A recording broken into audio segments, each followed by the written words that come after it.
నీలాగా ద్రౌపదుంటే ధర్మరాజు జూదరిగా పేరొందునా భారతాన యుద్ధమునకు తావుండునా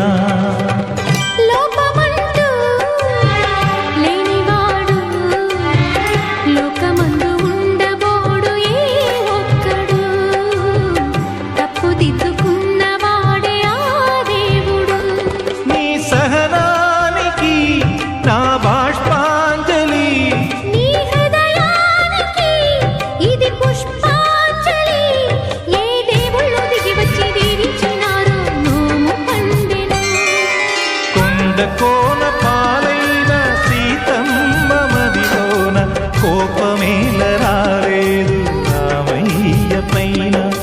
రాయల్లే ఉన్నా ఈ రామయ్య పైన